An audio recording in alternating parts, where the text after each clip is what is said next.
So hello दोस्तों, आज हम पढ़ने जा रहे हैं ज्योग्राफी का एक बहुत ही इंटरेस्टिंग चैप्टर जिसका नाम है इंटीरियर ऑफ अर्थ। ठीक है, इसको पढ़ने से पहले एक चीज आप कर लेना कि पहले पूरी वीडियो देखना, उसके बाद 10 मिनट का ब्रेक लेना, फिर दोबारा से पूरी वीडियो देखना। और जब सेकंड वाली वीडियो देखोगे ना, तब आपको क्या करना है, कॉपी और पेन साथ में लेना। जो जो मैंने बोर्ड्स पे करवाया है वो आपको क्या करना है, सीधा नोट डाउन करते चले जाना है। ठीक है, इससे क्या होगा, आपकी ना मेमोरी बहुत स्ट्रांग हो जाएगी। ठीक है, चीज आप भूलोगे नहीं। ठीक है, बस ये चीजें करनी है आपको। मैं गारंटेड बोल रहा हूँ, जितना मैं पढ़ा रहा हूँ इससे बाहर कुछ भी नहीं आएगा। प्रीवियस ईयर के क्वेश्चंस उठा के देख लेना या कुछ भी कर लेना, इससे बाहर कुछ भी नहीं आएगा, इस वीडियो से बाहर। ठीक है, तो हम स्टार्ट करते हैं। ओके, देखो हम क्या पढ़ रहे हैं, इंटीरियर ऑफ अर्थ। हम जैसे कि जानते हैं कि ये है हमारी क्या, अर्थ। ठीक है, इसके ये हम कहाँ रहते हैं ये बताओ पहले तो, हम कहाँ पे रहते हैं? हम कहाँ रहते हैं, किसी को अगर नहीं पता हो तो हम कहाँ रहते हैं, अर्थ के यहाँ पे, ये वाले पार्ट पे। इसको बोलते हैं हम, क्या बोलते हैं, ये वाला जो पार्ट है इसको बोलते हैं हम सरकमफ्रेंस, या फिर इसको बोल देते हैं हम क्रस्ट। क्या बोलते हैं, क्रस्ट। ठीक है, तो हम कहाँ रहते हैं, यहाँ पे। भाई कुछ बच्चों को ये लगता होगा आज तक कि हम तो अर्थ के अंदर रहते हैं। भाई ये पॉसिबल ही नहीं है, अर्थ के अंदर आप रह ही नहीं सकते। समझ रहे हो, अर्थ के अंदर पता है क्या होता है भाई साहब, इतना टेम्परेचर होता है, इतना हाई टेम्परेचर होता, घुसोगे ना आप, घुसते के साथ ही निमट जाओगे। सी ठीक है, अर्थ के अंदर क्या होता है, टेम्परेचर हाई हो जाता है, प्रेशर हाई हो जाता है, भाई प्रेशर भी हाई हो जाता है, डेंसिटी डेंसिटी भी हाई हो जाती है। अब ये डेंसिटी क्या है पता ही नहीं है हमें, तो चलो आओ हम बताते हैं। देखो डेंसिटी का मतलब क्या है, देखो जैसे मैं बना रहा हूं दो प्लॉट, ये है पार्किंग एरिया। क्या है, पार्किंग एरिया। ये वाला भी क्या है, पार्किंग एरिया। अब मैं यहाँ पे गाड़ी बना रहा हूं, देखो मैं क्या बना रहा हूं, यहाँ पे गाड़ी पार्क कर दी मैंने बहुत सारी। क्या कर दी, गाड़ी पार्क कर दी मैंने यहाँ पे बहुत सारी। यहाँ पे क्या कर रहा हूं मैं, यहाँ पे भी गाड़ी पार्क कर दी मैंने। अब ये बताओ भीड़ कहाँ पे ज्यादा है, यहाँ पे ज्यादा है, यहाँ कम भीड़ है। तो मैं क्या कहूंगा कि यहाँ पे क्या है, डेंसिटी हाई है। यहाँ क्या है, डेंसिटी हाई है। यहाँ क्या डेंसिटी लो है। तो समझ में आ गया आपको, ये चीज समझ में आ गई, डेंसिटी का मतलब समझ में आया। ठीक है, फिर हम आते हैं, अब मैं कह रहा हूं जैसे जैसे मैं अर्थ के अंदर ड्रिल करता जाऊंगा, ड्रिल करता जाऊंगा, करता जाऊंगा, करता जाऊंगा, करता जाऊंगा, भाई क्या होगा, टेम्परेचर हाई हो जाएगा, प्रेशर हाई हो जाएगा, डेंसिटी हाई हो जाएगी। समझ रहे हो। ठीक है, ये चीज आपको क्या रखना है, दिमाग में रखनी है। दोबारा से रिवीजन करें एक बार।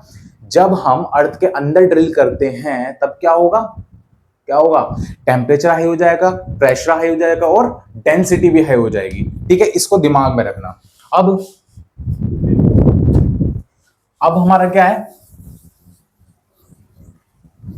भाई, देखो जब मैंने क्या बताया आपको कि टेम्परेचर हाई हो रहा है, प्रेशर भी हाई हो रहा है और डेंसिटी भी हाई हो रही है, तो मुझे कैसे पता लगा, कुछ तो मैंने करा होगा तभी तो पता लगा, या तो मैंने कहीं से पढ़ लिया होगा या मैंने टेस्टिंग करी होगी, कहीं से तो पता लगा होगा।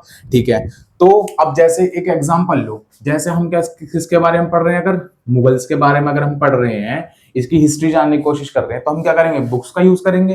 किसका यूज करेंगे, बुक्स का। ठीक है, ऐसे ही इंटीरियर ऑफ अर्थ को, अर्थ के इंटीरियर को जानने के लिए हमें कुछ रिसोर्सेज की जरूरत पड़ती है, कुछ डायरेक्ट सोर्सेज की, कुछ इनडायरेक्ट सोर्सेज की जरूरत पड़ती है। ठीक है, तो अब हम देखते हैं इंटीरियर ऑफ अर्थ को कैसे स्टडी कर सकते हैं, डायरेक्ट सोर्सेज से और इनडायरेक्ट सोर्सेज से। भाई मैं शॉर्ट फॉर्म में लिख रहा हूं, ठीक है, बस ध्यान रखना जो मैं बोल रहा हूं वो लिखना है आपको। Direct sources, indirect sources. ठीक है, डायरेक्ट सोर्सेज क्या होते हैं भाई, एक बार बताओ, अगर मैं आपको पकड़ के लाऊं, बड़ा एक दिन से दूं चांटा खींच के मुंह पे, ठीक है, ये क्या होगा, डायरेक्ट चांटा लग गया। मैं किसी को अगर पैसे दे दूं, 10,000 रुपए दे दूं, ठीक है, उससे बोल दूं कि आपके चांटा मार दे आके, ठीक है, वो क्या होगा, इनडायरेक्ट चांटा। ठीक है, ऐसे ही अर्थ के इंटीरियर को जानने के लिए हम क्या करते हैं, डायरेक्ट सोर्सेज का यूज करते हैं और इनडायरेक्ट सोर्सेज का यूज करते हैं। ठीक है, डायरेक्ट सोर्सेज में क्या आएगा, हमारा ड्रिलिंग आ जाएगा, ठीक है, माइनिंग आ जाएगा और वोल्केनिक एरप्शन आ जाएगा। ठीक है, अब एक बार बताओ, मैंने बोला कि डायरेक्ट सोर्सेज के अंदर हमारे क्या क्या आ जाएंगे, ये ड्रिलिंग आ जाएगा, माइनिंग आ जाएगा, वोल्केनिक एरप्शन आ जाएगा। ये क्यों आ रहे हैं, इनको डायरेक्ट सोर्सेज में क्यों डाला गया भाई, देखो मैंने क्या बनाई, अर्थ बनाई, उसके अंदर ड्रिल कर रहा हूं, मटेरियल उठा के लेके आया, लैब में लेके आ भैया, कर लिया मैंने टेस्ट, क्या क्या मिनरल्स पाए जा रहे हैं इसमें नीचे। ठीक है, तो ये पता लग गया ना, डायरेक्ट उठा के मैं ही तो लेके आ रहा हूँ, हो गया, क्या हुआ, ये डायरेक्ट सोर्स। ऐसी माइनिंग का भी यही है। वोल्केनिक एरप्शन में आपको दिक्कत आएगी। वोल्केनिक एरप्शन क्या है भाई, देखो जब वोल्केनो फटता है तो क्या होता है, नीचे से लावा जाता है ऐसे ऊपर, यहाँ पे जाकर निकलता है ऐसे करके। तो ये देखो नीचे से तो जा रहा है निकल के लावा, जा रहा है नहीं जा रहा। तो जब ये नीचे से जा रहा है इसका मतलब जो नीचे मटेरियल होगा वही तो ऊपर आ रहा है। तो हम लैब में ले जाएंगे, टेस्ट कर लेंगे क्या क्या मिनरल्स पाए जा रहे हैं इसके अंदर। ठीक है, तो इसलिए हमने इसको डायरेक्ट सोर्सेज के अंदर डाला। फिर अब आता है इनडायरेक्ट सोर्सेज। ठीक है, इनडायरेक्ट सोर्सेज का हमने क्यों यूज करा भाई, इसमें ना हमें प्रॉपर तरीके से चीजें नहीं पता लग पा रही थी। क्या नहीं पता लग पा रही, मान लो वोल्केनिक इरप्शन हुआ, ठीक है, वोल्केनिक इरप्शन हुआ, हमने देखा कि लिक्विड आ रहा है ऊपर सरफेस पे आके निकल जा रहा है। ठीक है, अब क्या मान ले हम कि अर्थ के नीचे सारा लिक्विड ही भरा पड़ा है, ये मान ले हम कि हम लिक्विड के ऊपर खड़े हुए हैं। ऐसा थोड़ी ना हो सकता है कि अर्थ के मतलब अर्थ के अंदर सारा का सारा लिक्विड ही भरा है, हो सकता है ऐसा? नहीं हो सकता। ठीक है, तो हमने क्या करा, और जानने के लिए हमने क्या करा, इनडायरेक्ट सोर्सेज का यूज करा। जैसे इनडायरेक्ट सोर्सेज में हमारे क्या आ गए, सिस्मिक वेव्स, सेकंड मेटेओरॉइड्स, किसका, सिस्मिक वेव्स का और मेटेओरॉइड्स का यूज करा। अब सिस्मिक वेव्स क्या है, सिस्मिक वेव्स वो है जैसे कि मान लो एक ये मान लो ये ट्रक है, ये दूसरा ट्रक है, ठीक है, अब दोनों आपस में आ रहे हैं, देखो दोनों की एनर्जी है इनकी, तो आपस में आके टकराए, आपस में आके टकराए, यहाँ पे क्या हो, जब ये टकराएंगे आपस में तो यहाँ पे क्या होगा, एक एनर्जी रिलीज होगी, एक एनर्जी रिलीज होगी। ठीक है, ऐसे ही क्या होता है, जो हमारे अर्थ के अंदर जब ये रॉक्स आपस में ऐसे टकरा रही हैं, ठीक है, रॉक्स बोल रहा हूं मैं अभी फिलहाल के लिए, बाद में मैं प्लेट्स बोलने लग जाऊंगा जब आप प्लेट टेक्टोनिक वाला चैप्टर पढ़ लोगे। ठीक है, तो मान लो, चलो यहीं मान लो प्लेट, ये एक प्लेट ऐसा आपस में टकराई, ये क्या हुआ, यहाँ पे फोल्ट हो गया, फोल्ट हुआ तो यहाँ पे क्या हुआ, एक वेव जनरेट हुई, इसी को बोलते हैं सिस्मिक वेव्स। सिस्मिक वेव्स मतलब अर्थक्वेक के हम जब कॉन्टेक्स्ट में बोल रहे हैं तो उसको बोलते हैं सिस्मिक वेव्स। ठीक है, तो ये वाला हो गया इनडायरेक्ट सोर्सेस के अंदर आ गया। ठीक, अब ये इसका मतलब क्या है, इनडायरेक्ट सोर्सेस का मतलब क्या होगा, सिस्मिक वेव्स को हमने क्यों लिया भाई, देखो मैं बोल रहा हूं जैसे कि ना ये लेयर है, अर्थ की लेयर है, मैं बोल रहा हूं कि यहाँ पे पता है क्या है, यहाँ लिक्विड भरा हुआ है, यहाँ क्या है, ये सॉलिड है। मान लो यहाँ पे कोई फॉल्ट हुआ तो यहाँ से वेव ट्रेवल करेंगे। मैं कह रहा हूँ कि सॉलिड में ना वेव्स जो होती है बहुत तेजी से मूव करती हैं, तो यहाँ पे बहुत तेजी से मूव करी और ना यहाँ पे रिफ्रैक्शन होता। रिफ्रैक्शन का मतलब पता होगा ना, जैसे मान लो अगर मैं एक स्टिक डालता हूँ पानी के अंदर, ये मान लो लिक्विड है, ये क्या है, लिक्विड है, तो मैं स्टिक डाल रहा हूँ अगर इस पानी के अंदर, तो ये थोड़ी सी मुड़ी हुई दिखाई देगी, ऐसे करके थोड़ी सी मुड़ी हुई दिखाई, ये इसी को कहते हैं रिफ्रैक्शन। ठीक है, तो जब यहाँ से वेव जा रही है, ये सॉलिड से होती जा रही है, तो यहाँ पे कोई रिफ्लेक्शन नहीं होगा और प्लस क्या होगा, यहाँ पे स्पीड बहुत हाई हो जाएगी वेव की, तो यहाँ होगी। अब यहाँ आ गया लिक्विड, मैंने क्या बोला, लिक्विड में रिफ्रैक्शन होता है और क्या होगा, यहाँ पे वेव्स की स्पीड भी कम हो जाएगी, तो यहाँ पे जब वेव्स की स्पीड कम हुई और यहाँ पे क्या हो रहा है, रिफ्रैक्शन हो रहा है, तो ये बेंड हो जाएगी। ठीक है, तो इससे पता क्या लग रहा है हमें, अगर ये मान लो यहाँ पे मैंने सिस्मोग्राफ लगाया, ठीक है, उससे यहाँ पे लगाया, हमें यहाँ पे पता ही नहीं लग पा रही, इसकी वेव्स आई नहीं रही यहाँ पे, तो हम क्या मानेंगे, इसका मतलब भाई अर्थ के अंदर कहीं तो लिक्विड है, कहीं है सॉलिड। ठीक है, तो इससे ये चीज पता लग रही है, ये है क्या, हमारा इनडायरेक्ट सोर्स। ठीक, फिर आता है हमारा मीटियोरॉइड्स। मीटियोरॉइड्स का मतलब क्या है, देखो भाई जैसे कोई एक टेबल है, ठीक है, एक बनी बनाई टेबल आ रही है आर्टिफिशियल, अब है ना, उसको क्या करा उन्होंने भाई, लकड़ी काट के लेके आऊंगा, मतलब बनाने के प्रोसेस बता रहा हूँ, लकड़ी काट के लेके आऊंगा, पेड़ काट के लेके आऊंगे, ठीक है, उसको क्या करा होगा, घिसाई करी होगी, फिनिशिंग करी होगी, कटाई करी होगी, सब कुछ करी होगी, तो उसमें से कुछ पार्ट तो बच गया होगा, वेस्ट प्रोडक्ट बचा होगा। ऐसे जब हमारे प्लैनेट्स बन रहे थे ना, उस टाइम पे क्या हो रहा था, कुछ रेमिनेंट्स बचे, ठीक है, कुछ रेमिनेंट्स बचे, छोटे बचे, वो छोटे जो चीज थे उनको बोलते हैं एस्टेरॉइड्स। क्या बोलते हैं, एस्टेरॉइड्स।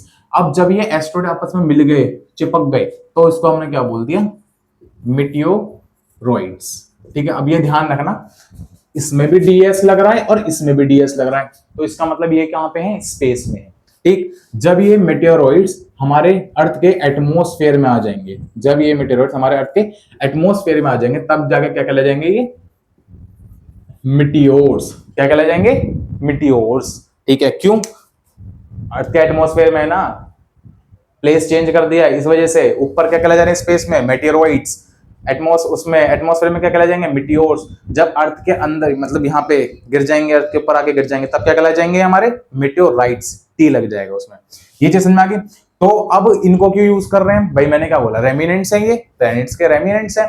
तो जब रेमिनेंट्स है तो इसका मतलब जो इनके अंदर प्रोडक्ट पाए जाएगा, जो इनके अंदर मिनरल्स पाए जाएंगे, वो हो सकता है कि हमारे उस अर्थ उसी से बनी हो मिलके। समझ रहे नहीं समझ रहे, तो यही है मीटियोराइट्स का मतलब, इसलिए हमने इसको इनडायरेक्ट सोर्सेज में यूज करा।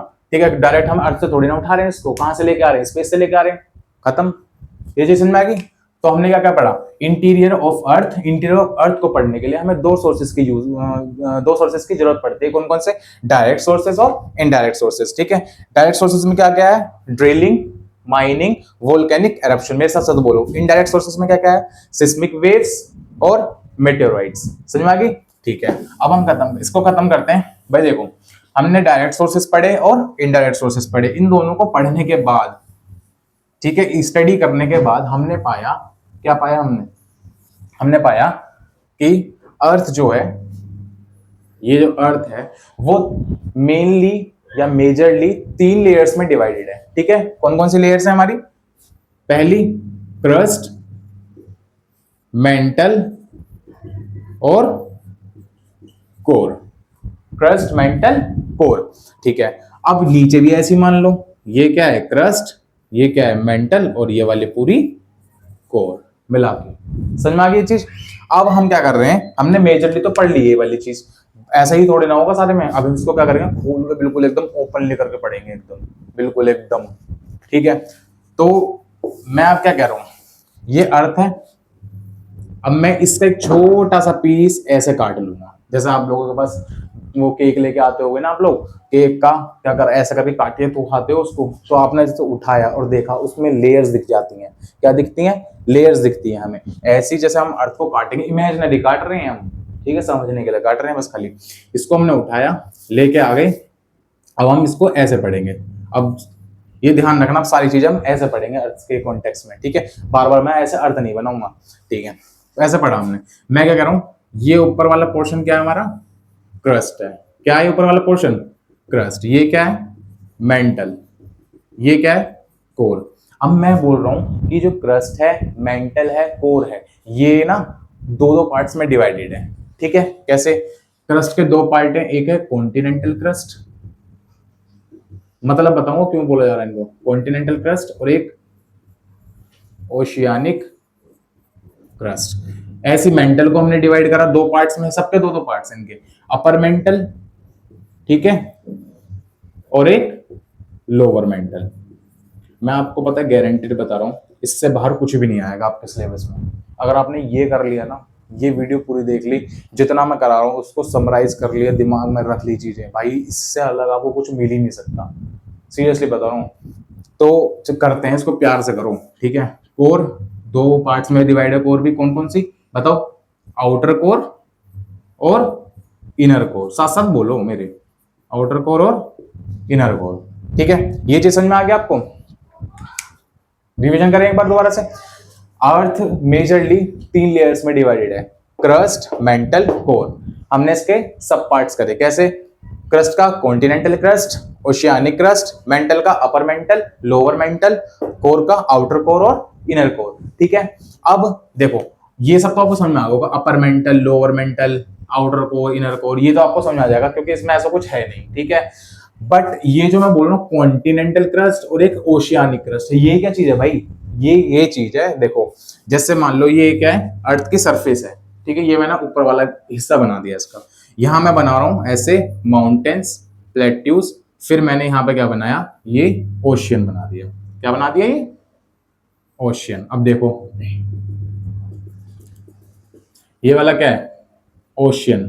ठीक, देखो ये क्या है, पूरा का पूरा सॉलिड पार्ट है।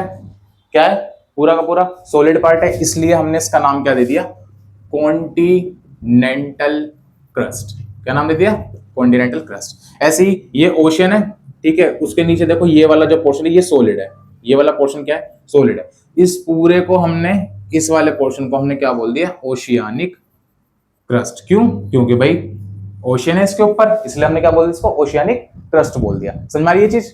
ठीक है, अब दो आपके वाले जो दो टर्म्स है ना, ये हो गए क्लियर। अब इसके बाद हम क्या पढ़ने वाले हैं, अब हम ना इसकी क्लासिफिकेशन पढ़ते हैं, ठीक है। मतलब आप लोगों ने देखा होगा वीडियोस वगैरह में ये सब में कि मतलब फिजिकल फीचर्स को अलग तरीके से बता दिया, केमिकल्स को अलग तरीके से बता दिया, डिसकंटिन्यूटी एक आपने वर्ड सुना होगा उसको अलग तरीके से बता, डेंसिटी बता दी होगी, ठीक है, और टेम्परेचर ये सब बता देगा। मैं क्या करूंगा इस वीडियो में सबको ना अलग अलग करूंगा, ठीक है, और क्या करूंगा इनको एकदम ऐसा बना दूंगा आपको बिल्कुल कि दिमाग में छप जाएगा आपके, ठीक है। तो क्लासिफिकेशन करते हैं किसकी, इंटीरियर ऑफ अर्थ की क्लासिफिकेशन, ठीक है। अब देखो आपने भाई पहले भी पढ़ा हुआ क्लासिफिकेशन जब हम करते हैं तो बहुत सारे अलग अलग बेसिस पे होती है क्लासिफिकेशन, ठीक है। तो हम यहाँ पे भी क्लासिफिकेशन अलग अलग बेसिस पे करेंगे। देखो एक तो हमारा मेन हो गया, मेन हमने अर्थ को कैसे डिवाइड करा, अर्थ के लेयर्स को हमने कैसे डिवाइड करा, ये तो पता लग गया। अर्थ जो है वो लेयर से मिलकर बनी है, ठीक है। कौन कौन सी लेयर होगी, क्रस्ट, मेंटल और कोर। तो हम इसमें लिख दें मेन वाले में क्रस्ट, मेंटल, कोर, ये खत्म। फिर आता है एक फीचर डेंसिटी, इसको पढ़ ही लो, इसको खत्म ही करो डेंसिटी को। मैंने क्या बताया डेंसिटी, बताओ बताओ क्या बताया, वो बताता ना प्लॉट वाला, वो ध्यान रखो। जहां पे ज्यादा भीड़ होगी, ठीक है, वो क्या होगी हाई डेंसिटी, जहां पे कम भीड़ होगी वो क्या होगा लो डेंसिटी। तो डेंसिटी के अगर हम बेसिस पे देखें तो कोई हाँ समझा रहा हूं मैं, ये क्या है हमने बनाया वही वाला पोर्शन दोबारा से, ठीक है। ये क्या है क्रस्ट, ये क्या है मेंटल, ये क्या है कोर, ठीक है। तो जो ये क्रस्ट वाला है ना, ये मेंटल और ये कोर। एक चीज देखो, मैं कह रहा हूं कॉन्टिनेंटल क्रस्ट और ये क्या है ओशियानिक क्रस्ट, ठीक है। मैं कह रहा हूं कॉन्टिनेंटल क्रस्ट जो होती है ना वो थिक होती है, बट उसकी डेंसिटी क्या होती है लो होती है। और जो ओशियानिक क्रस्ट है वो क्या होती है, वो थिन होती है लेकिन उसकी डेंसिटी हाई होती है। समझ रहे हैं मेरी बात, मैं क्या बोलना चाह रहा हूं। देखो मैंने बनाया ये पहाड़, ये मैंने क्या बनाया पहाड़, ठीक है, और ये मैंने क्या बनाया ओशियन। अब आप खुद देख के बताओ, ये जो ये है, ये चीज है जो कॉन्टिनेंट है, ये थिक है कि नहीं, यहां से लेके पूरी यहां तक की इसकी लेंथ है। तो ये क्या हुआ, क्या हुआ, ये इसकी लेंथ इतनी ज्यादा होगी तो ये क्या थिक हो गया। अब ये ओशियानिक क्रस्ट को देखो, ये क्या है ओशियानिक क्रस्ट, ये थिन है, समझ में आ गया। ये सिंपल सिंपल सी चीजें हैं, ये ओशियानिक क्रस्ट क्या थिन है। अब जब थिन है भाई, इसके इसके जो मॉलिक्यूल्स हैं बहुत आसपास होंगे, मतलब ट्रैफिक हो रहा होगा यहाँ पे पूरा, तो इसलिए इसकी डेंसिटी क्या है हाई है। कॉन्टिनेंट की क्या है ट्रैफिक इतना हाई नहीं है भाई, बड़ा एरिया है वहां पे बहुत सारी गाड़ियां आ सकती है, तो इसलिए क्या लो डेंसिटी है, सिंपल ऐसे समझ लो, ठीक है। तो हम क्या बोलेंगे ऐसे, आप ये ध्यान रखना क्वेश्चन पूछा जा सकता है ये वाला कि कॉन्टिनेंटल क्रस्ट कैसा होता है, थिक होता है, ये लिख लेना कॉन्टिनेंटल क्या होता है क्रस्ट थिक होता है, बट इसकी डेंसिटी कैसी होती है डेंसिटी लो, लो डेंसिटी, ठीक। इसकी ये कैसा होता है थिन होता है, बट डेंसिटी क्या होता है हाई डेंसिटी। समझ में आ गई ये चीज, ठीक है। अब इसको हम यहां लिख देते हैं, ठीक है, आपके उसके लिए मजा आ जाएगा। ये यहां बना देता हूं मैं ऐसे। हमने क्या पढ़ा कॉन्टिनेंटल क्रस्ट और ओशियानिक क्रस्ट, पता लग गया ना डेंसिटी का क्या फीचर है। तो हमने ये वाला पोर्शन पढ़ लिया था क्रस्ट का, अब हम पढ़ेंगे मेंटल का और कोर का। मैं कह रहा हूं भाई देखो ये मेंटल तो इसके नीचे, इसका मतलब इसमें क्या होगा प्रेशर हाई हो रहा होगा, प्रेशर हाई हो रहा होगा, क्यों ऊपर ये तो बहुत सारी चीजें, हम यहाँ रहते हैं, बिल्डिंग है, रोड है, सब कुछ है, बहुत सारी चीजें ऊपर, तो इस पर क्या प्रेशर पड़ रहा होगा, तो इसका मतलब प्रेशर पड़ रहा है तो क्या डेंसिटी ज्यादा होगी, सिंपल सी बात है, तो इसकी हाई डेंसिटी होगी। अब इसके नीचे कोर है तो इसकी भी हाई डेंसिटी होगी, इसके ऊपर तो मेंटल भी आ गया है, समझ रहे मेरी बात, ठीक है। तो डेंसिटी जान लो कितनी कितनी होती है। देखो कॉन्टिनेंटल जो क्रस्ट होता है उसकी डेंसिटी होती है 2.7 ग्राम पर सेंटीमीटर क्यूब। ओशियानिक क्रस्ट जो होता है उसकी डेंसिटी कितनी होती है 3.0 ग्राम पर सेंटीमीटर क्यूब, ठीक है।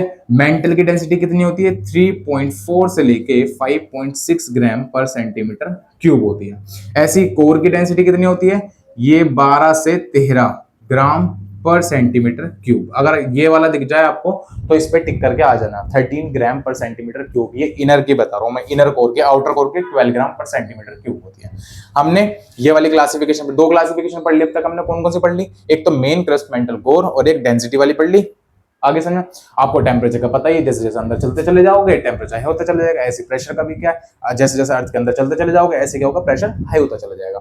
अब एक क्लासिफिकेशन और देखते हैं हम, क्या, एक है फिजिकल क्लासिफिकेशन, और धीरे धीरे इसके साथ साथ में एक और पढ़ लो, मैकेनिकल क्लासिफिकेशन। पता है बच्चे बच्चे ना इसमें बहुत ही कंफ्यूज होते हैं भाई, बहुत ही ज्यादा कंफ्यूज होते हैं। क्यों? क्योंकि मैं खुद कंफ्यूज हुआ था जब मैंने स्टार्टिंग में पढ़ा था ना, जब आपकी क्लास में था, मैं 9th में जब मैं था तब मैंने पढ़ा था ये चैप्टर। भाई मैं भी बहुत ही कंफ्यूज हुआ था। और पता है यूट्यूब पे ये चीजें ना मतलब ठीक से नहीं समझा रखे हैं यार, मैं सीरियसली बताऊं तो। मैंने खुद पढ़ा है, तुम ठीक से नहीं समझा रहे, कि मैं आपको समझाता हूँ। देखो, फिजिकल बेसिस पे और मैकेनिकल बेसिस पे हम क्या कर रहे हैं, अर्थ के लेयर का डिफरेंशिएशन कर रहे हैं। ठीक है, तो इसका मतलब क्या है फिजिकल? फिजिकल का मतलब क्या है, मेरी जैसी फिजिक्स है, मतलब ये फिजिकल बॉडी कैसी है, ठीक है, फीचर कैसा है, मेरी फॉर्म कैसी है। जैसे मैं अगर पानी की बात करूं, ठीक है, पानी कैसा होता है, 3 फॉर्म में होता है। कैसे? सॉलिड, लिक्विड, गैस, है ना। सॉलिड कब होता है? जब वो आइस क्यूब हो, ठीक है, मतलब आइस की फॉर्म में हो। वो लिक्विड कब होता है? जब वो नॉर्मल है अपने नॉर्मल टेम्परेचर पे, तब। और थर्ड क्या होता है?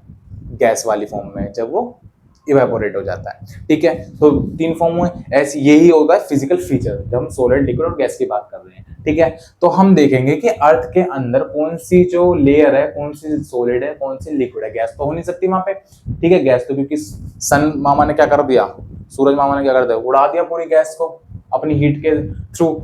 तो क्या क्या बच गया हमारे अर्थ में? सॉलिड बच गया और लिक्विड बच गया। तो मैं आपको सिर्फ इसको तो सिंपल याद रखना है। क्या? यहां से याद रखो, ये क्या है? कोर। तो कोर कैसी होगी हमारी, बताओ? सॉलिड। वो भी कौन सी? Inner core.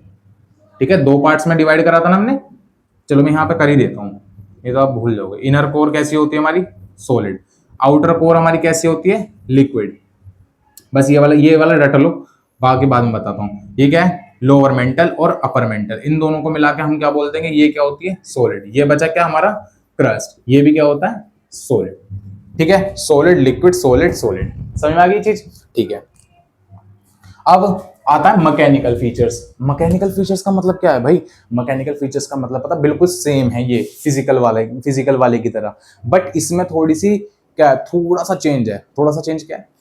मैकेनिकल में क्या होता है, ये बोलता है कि कोई चीज सॉलिड है। ये क्या बोलता है? कोई चीज सॉलिड है, बट हम देखेंगे वो किस तरह का सॉलिड है। जैसे अगर मैं एग्जांपल दूं आपको, अगर मैं आइस क्यूब का एग्जांपल ले लेता हूं, अगर, ठीक है, किसका एग्जांपल? आइस क्यूब का एग्जांपल ले रहा हूं, और एक मैं ले रहा हूं आयरन रोड का एग्जांपल। ठीक है, अब एक बार देखो, आइस क्यूब को लिया मैंने, फेंक के मारा नीचे, टूट जाएगी। सॉलिड है ना वो भी, क्या होगा? टूट जाएगी। बिटर है वो, बिटर है वो। अब मैं आयरन रोड ले रहा हूं, आयरन रोड भी मैंने फेंक के मारी, वो नहीं टूटेगी भाई, सॉलिड तो वो भी है। वो क्यों नहीं टूट रही है? तो टूट रही है। ठीक है, तो मैकेनिकल फीचर में यही डिफाइन करता है कि वो जो, अगर कोई चीज सॉलिड है तो वो किस तरह का सॉलिड है, अगर कोई लिक्विड है तो वो किस तरह का लिक्विड है। तो ये चीज बताता है। ठीक है, तो इसमें भी हम क्लासिफिकेशन पढ़ लेते हैं, ये भी देखो। अब ये क्या है? क्रस्ट। ये क्या है? क्रस्ट। अब इसमें पता है बहुत ही एक इंटरेस्टिंग सी चीज है। देखो, ये क्रस्ट है। क्रस्ट के हम थोड़ा सा नीचे चलेंगे, यहाँ पे यहाँ पे ये वाला, यहाँ पता है एक ना टूथपेस्ट होता है हमारा, टूथपेस्ट होता है ना, उसको निकाला हमने, टूथपेस्ट को निकाला। अब देखो वो सॉलिड फॉर्म में है, बट वो हल्का सा बह सकता है, हल्का सा बह सकता है। जैसे उसको मैंने निकाला, हल्का सा ऐसे करो तो चल देगा मेरे साथ साथ साथ, उंगली के साथ साथ चल देगा। ऐसे ही यहाँ पे क्या होता है, एक लेयर होती है इसमें। ठीक है, यहाँ पे मैं यहाँ से कहूँ अगर, तो यहाँ से यहाँ से लेके यहाँ तक पूरा, ये क्या है? मेंटल वाला पोर्शन। मेंटल में भी यहाँ से लेके पूरा इतना पोर्शन, ये क्या है? Upper mantle. ठीक है, ये वाला क्या है? Lower mental. तो हमने क्या देखा, अपर मेंटल में भैया क्या है? एक लेयर है जो टूथपेस्ट जैसी है। ठीक है, जैसे हम सेमी फ्लूइड या सेमी लिक्विड या सेमी सॉलिड बोल देते हैं। इस लेयर का नाम है, बताओ, सबको पता होगा, एस्थेनोस्फेयर। क्या नाम है? एस्थेनोस्फेयर। भाई ये जो लेयर है ना, ये बहुत इंपॉर्टेंट लेयर है, बहुत ही इंपॉर्टेंट लेयर है। इस पे चाहे स्टार लगा लो, बहुत ही इंपॉर्टेंट लेयर है। अगर आप जैसे आगे मतलब मैं वीडियोस बनाऊंगा ना, तो उसमें आप जब प्लेट टेक्टोनिक्स पढ़ोगे तो पता इसका बहुत बड़ा रोल है भाई, सच बता रहा हूं मैं। तो आपको ये ध्यान रखना है कि हम क्रस्ट से चले, क्रस्ट से थोड़ा नीचे चले, ऐसे लो, इससे चलाते हैं हम। ठीक है, हम क्रस्ट से नीचे चले, ठीक है, solid solid solid solid solid पड़ रहा है। उसके आगे क्या पड़ गया? लिक्विड पड़ गया, फिर दोबारा से सॉलिड पड़ गया, फिर लिक्विड पड़ गया, फिर सॉलिड पड़ गया। ध्यान रखना कि ये एस्थेनोस्फेयर है वो अपर मेंटल वाले पोर्शन में है। किसमें है? अपर मेंटल वाले पोर्शन में। ठीक है, अब ये आपने देख लिया, तो अब ये चीज देखो, मैं इसको रब कर देता हूं यहां से। हम क्योंकि पढ़ रहे हैं मैकेनिकल वाली, हमने अपर मेंटल ये सब तो हमने कर लिया, हम मैकेनिकल वाली फीचर्स को पढ़ रहे हैं। ठीक है, तो मैं बोल रहा हूं कि भैया देखो, यहां से क्रस्ट वाले पोर्शन से लेके और एस्थेनोस्फेयर के ऊपर वाले पोर्शन, मतलब एस्थेनोस्फेयर इसमें इंक्लूड नहीं हो रहा है, ध्यान रखना। एस्थेनोस्फेयर के ऊपर मतलब ये सॉलिड सॉलिड वाला पार्ट, इसको हम क्या बोलते थे? लिथोस्फेयर। क्या बोल रहे हैं हम इसको? लिथोस्फेयर। ठीक है, ये इसकी फिजिकल फीचर्स के ऊपर है, ध्यान रखना। लिथोस्फेयर, लिथोस्फेयर नाम क्यों रखा गया है इसका? पूरे यूट्यूब में कोई नहीं बताएगा, मैं बताऊंगा आपको। लिथोस्फेयर नाम क्यों रखा गया इसका? क्यों भाई? देखो, ऊपर वाला क्या है? सॉलिड है। ऊपर वाला क्या है? सॉलिड। क्रस्ट क्या बताया मैंने? क्रस्ट कैसा है? सॉलिड है। बट सॉलिड में भी ये कैसा सॉलिड है? ये बिटर, यानी कि हम इसे तोड़ सकते हैं। मैंने क्या बोला था? ड्रिलिंग कर सकते हैं, माइनिंग कर सकते हैं हम। ठीक है, तो क्या हुआ? ये बिटर, बिटर वाला सॉलिड है, मतलब इसे तोड़ सकते हैं, ये ऐसा सॉलिड है। ठीक है, तो ये क्या हो गया? लिथोस्फेयर में हमने इसको डिफरेंशिएट कर दिया। फिर हम आए, ये तो देख लिया आपने, ये क्या है? एस्थेनोस्फेयर। एस्थेनोस्फेयर नाम क्यों दिया गया? क्यों? क्योंकि ये सेमी लिक्विड है। ठीक है, टूथपेस्ट जैसी है। ठीक है, फिर उसके बाद हम आए यहां पे, ये पूरा का पूरा, मतलब यहां से लगा लो, ये पूरे मेंटल को ही हम क्या बोल देते हैं? बताओ, मेसोस्फेयर। क्या बोलते हैं? मेसोस्फेयर। ये सॉलिड के अंदर काउंट होता है।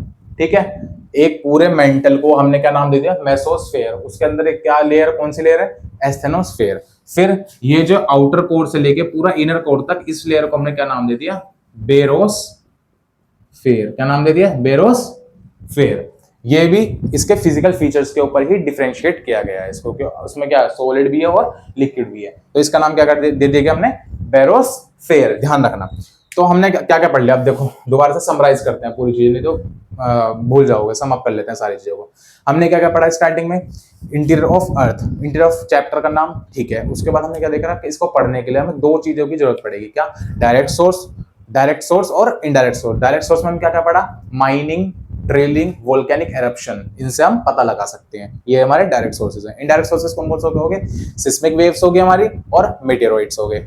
ठीक है, इनसे पता लगा लेंगे हम अर्थ के अंदर क्या क्या है। फिर हमने क्या पढ़ा?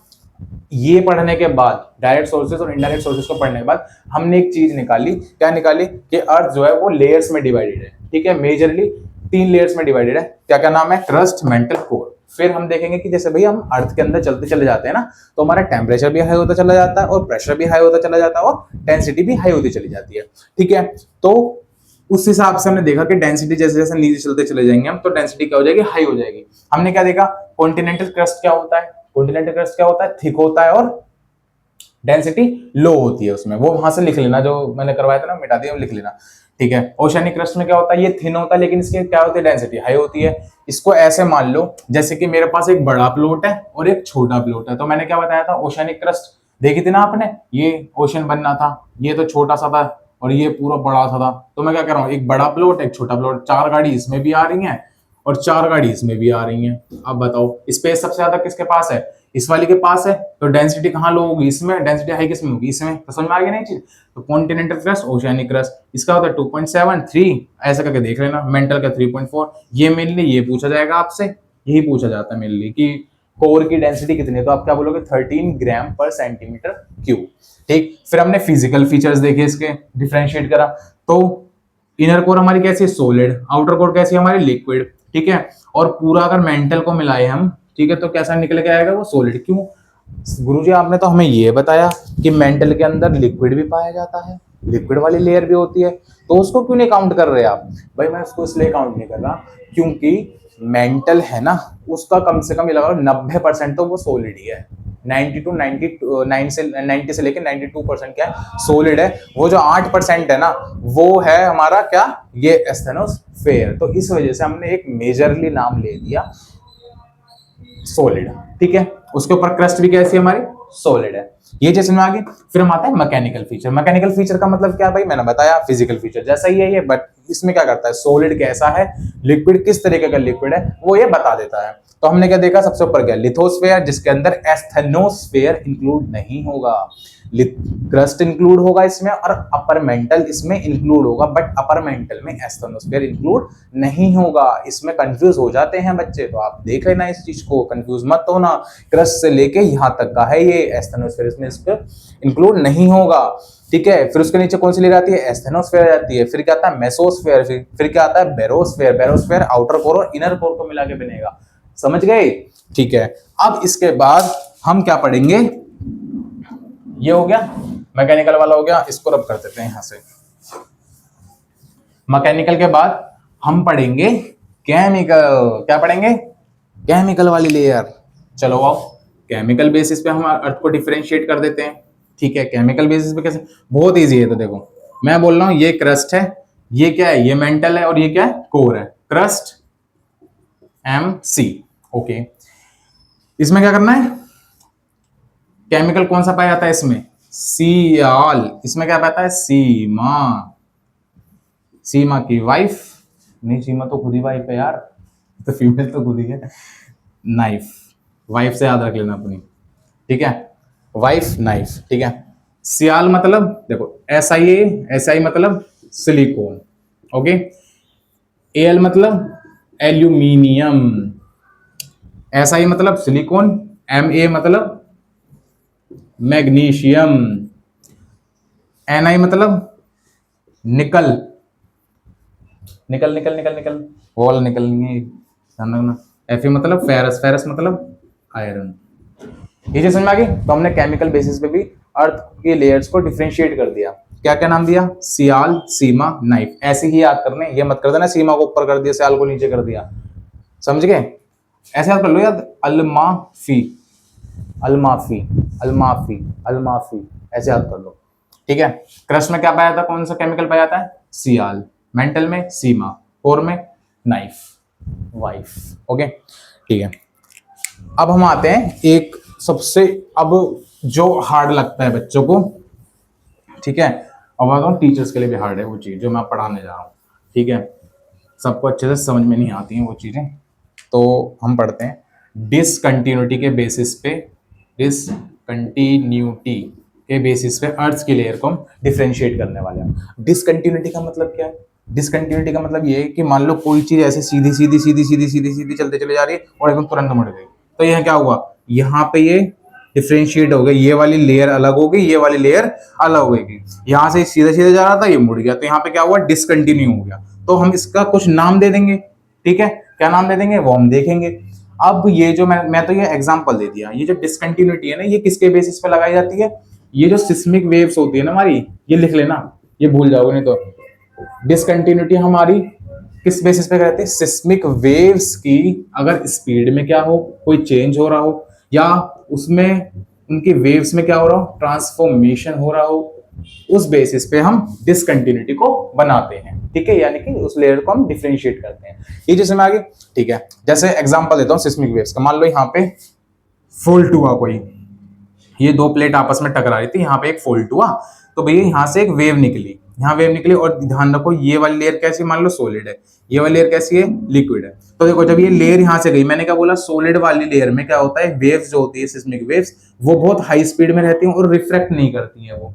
तो यहाँ से चली, यहाँ चली तो सिंपल चलेगी, यहाँ अब क्या आ गया, लिक्विड आ गया। अब ये जब वेव लिक्विड में जाएगी तो इसकी स्पीड स्लो हो जाएगी और ये डिफ्यूज कर जाएगी। डिफ्यूज मतलब यहाँ पर रिफ्रैक्शन हो जाएगा, मैंने बताया ना, वो एक ऐसे पाइप डालो पानी के अंदर तो वो थोड़ा बैंड होता हुआ दिखाई देगा, तो ऐसी बैंड हो जाएगी ये। तो देखो यहाँ तो सीधी जा रही थी, यहाँ पे टेढ़ी, तो यहाँ पे डिसकंटिन्यू हो गई, तो इस लेयर का हमने ऐसे नाम दे देंगे। तो ऐसी बहुत सारी लेयर्स बनाई हमने और उनको नाम दे देंगे हम, ठीक है। ये लिख लेना, डिसकंटिन्यूटी हम किसके बेसिस पे लाते हैं, सिस्मिक वेव्स, ठीक है। सिस्मिक वेव्स के भी क्या स्पीड में अगर हम चेंज देखते हैं और उसकी ट्रांसफॉर्मेशन देखते हैं, तब डिसकंटिन्यू लाते हैं, डिसकंटिन्यूटी को लाते हैं। अब देखो सबसे पहले आपको क्या करना है, डिसकंटिन्यूटी को याद करने के लिए आपको क्या करना है, लेयर्स को डिफरेंशिएट कर देना अपने, जो हमने पहले सीखा, जैसे crust, upper crust, lower crust, upper mantle, lower mantle, outer core, inner core में, ठीक है।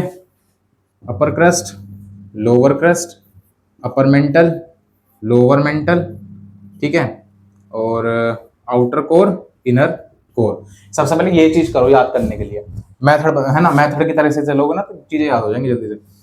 मैं बोल रहा हूँ अपर क्रस्ट और लोअर क्रस्ट के बीच में ये वाली जो डिसकंटिन्यूटी है, इसका नाम क्या है, कॉनरेड डिसकंटिन्यूटी। क्या नाम है, कॉनरेड, यहाँ मैं डिस लिख रहा हूँ, उसके बाद डॉट लगा रहा हूँ, कंटिन्यूटी आप अपना नाम लिख लेना, ठीक है।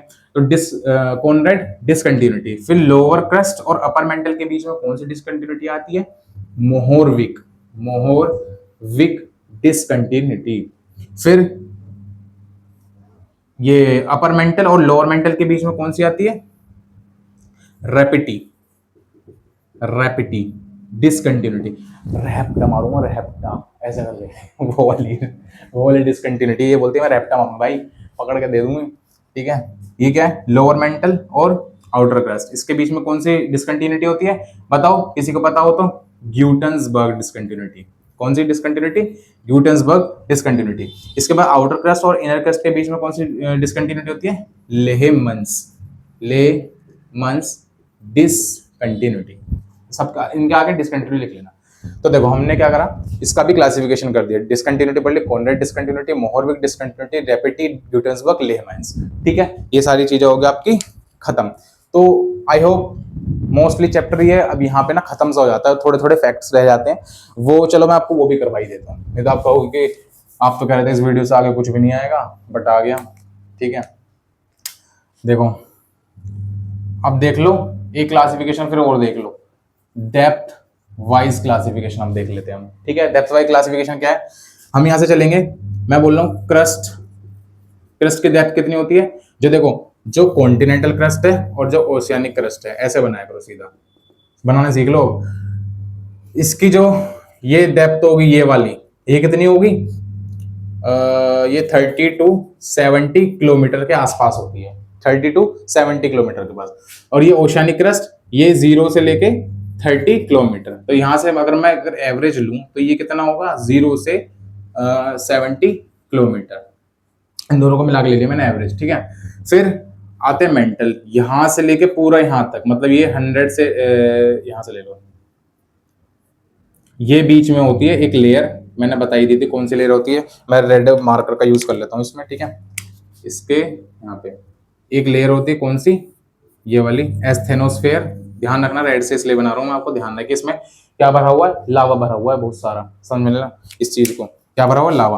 तो ये होता है यहाँ से 70 से पूरा 100 किलोमीटर के आसपास क्या होता है? ये एस्थेनोस्फेयर होता है। फिर 100 किलोमीटर से 2900 किलोमीटर तक क्या होता है? ये मेंटल वाला पोर्शन, समझ गए। फिर यहां से लेके पूरा यहां तक 6371 किलोमीटर ये वाला होता है, मतलब ये जो कोर आ रही है 6371 किलोमीटर तक आ रही है। अब अच्छा एक चीज बताओ, 6371 मतलब ऊपर से चले हम, अगर यहां से चलेंगे तो हम इतना डेप्थ में जा रहे हैं भाई, 6371 किलोमीटर, मतलब 6371 किलोमीटर हम नीचे जाएंगे तब जाके हमें कोर मिलेगी, समझ रहे हो। तो मैं क्या बोल रहा हूं कि जैसे हमारी ये क्या है? अर्थ है, तो मैं यहां से यहां तक जा रहा हूं बस बीच तक, तब ये 6371 किलोमीटर है भाई, इतना ही बस। फिर यहां से यहां चलूंगा 6371 किलोमीटर हो जाएगा। तो अब हमें इससे एक चीज और पता लग गई, क्या? अर्थ का जो रेडियस है कितना है? 6371। भाई मैथ्स में यही तो पढ़ते हो कि ये अर्थ है, यहां से चले ये इतना पोर्शन, वो मतलब ये सर्कल है, यहां से चले यहां तक, ये क्या होता है? रेडियस होता है। जब इसको ऐसे मिला देंगे ये होता है डायमीटर होता है। तो अर्थ का डायमीटर कितना हो गया? इसका दुगुना कर दो, 6371 का दुगुना कर दो, क्या जाएगा? 12000 कुछ आएगा इसका। तो ये अर्थ का डायमीटर पता भी लग गया हमें और रेडियस भी पता लग गया। ध्यान से सुनोगे ना अगर चीजें, भाई सही बता रहा हूँ, बहुत बेनिफिशियल है ये सारी चीजें।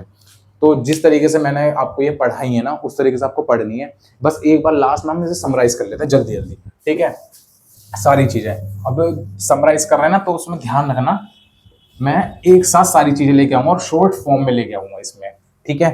तो कंफ्यूज मत होना, क्योंकि आपने पूरा चैप्टर पढ़ लिया है, डीप में चैप्टर पढ़ लिया, मेरे को तो नहीं लगता इसमें से कुछ छूटा है, ठीक है। बाकी देख लेना आप, मुझे तो लग नहीं रहा कि कुछ छूटा है। देखो क्लासिफिकेशन पढ़ रहे हैं, अर्थ के इंटीरियर में क्या क्या है। सबसे पहले हमने क्या पढ़ा? यहाँ आ जाओ, यहाँ आ जाओ, यहाँ देखो, यहाँ क्या है? मेनली लेयर्स में डिवाइडेड है। कौन कौन सी लेयर्स हैं यहाँ पे हमारी?